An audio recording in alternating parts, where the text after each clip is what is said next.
আমাদের অন্তর্বর্তীকালীন সরকারের প্রধান উপদেষ্টা ডক্টর মোহাম্মদ ইউনূসের সাথে আমাদের শহীদদের প্রতি সম্মান নিবেদন করেছেন।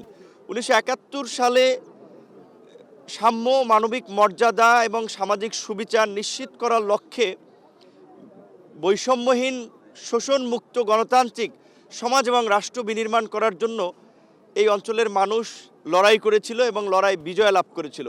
২০২৪-এ আপনারা দেখেছেন সেই বৈষম্য নিরসন করার জন্য এদেশের তরুণ সমাজ আন্দোলন করেছে।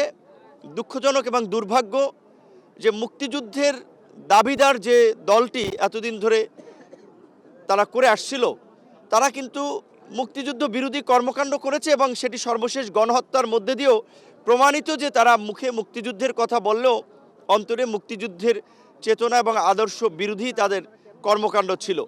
তো ২০২৪-এ একটা বৈষম্যহীন এবং সর্বোপরি যে বলা চলে যে ছাত্রদের এই সরকারি চাকরিতে কোটার বৈষম্যের পাশাপাশি আপনারা দেখেছেন শেষ দিকে কিন্তু ছাত্র সমাজ পরিষ্কারভাবেই বলেছে যে মুক্তিযুদ্ধের যে লক্ষ্য উদ্দেশ্য ছিল সেখান থেকে এই রাষ্ট্র বিচ্যুত হয়েছে, মানবিক রাষ্ট্রের পরিবর্তে এটা একটা দানবীয় রাষ্ট্রে পরিণত হয়েছে।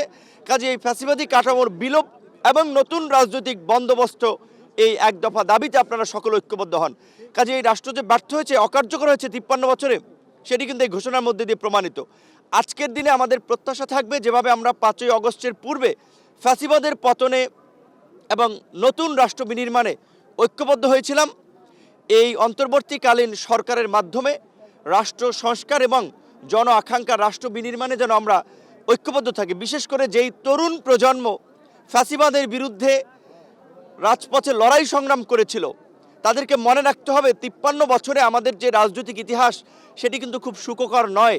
কেউ কথা রাখেনি, যারাই ক্ষমতায় গিয়েছে তারাই লঙ্কায় গিয়ে রাবণের ভূমিকা অবতীর্ণ হয়েছে। কাজে আজকে এই যে আমরা সাধারণ মানুষ হিসেবে চাই রাষ্ট্র হিসেবে বাংলাদেশে প্রতিষ্ঠান থাকুক, একটা স্বাধীন শক্তিশালী বিচার বিভাগ, একটা স্বাধীন শক্তিশালী গণমাধ্যম, একটা নির্বাচন কমিশন, এই ধরনের প্রতিষ্ঠানগুলো গড়ে তোলার পাশাপাশি একটা রাষ্ট্রকে টিকে থাকার জন্য কিছু মৌলিক ভিত্তি, একটা জনবান্ধব প্রশাসন এবং নাগরিকদের মধ্যে রাষ্ট্রের প্রতি দায়বদ্ধতা, সেটা কিন্তু এই তরুণ প্রজন্মকে দায়িত্ব নিতে হবে। ১৯৭১ সালের তরুণরা স্বাধীনতা অর্জন করেছিল কিন্তু স্বাধীনতা রক্ষা করতে পারে নাই, যার ফলেই দেশ উল্টো পথে চলেছিল। আমার দৃঢ় বিশ্বাস আজকে তরুণরা সরকারে আছে, আগামীর সরকারেও থাকবে, বর্তমানে রাজনীতি করছে এবং তরুণদের মাধ্যমেই এই আগামীর নতুন বাংলাদেশ গড়ে উঠবে।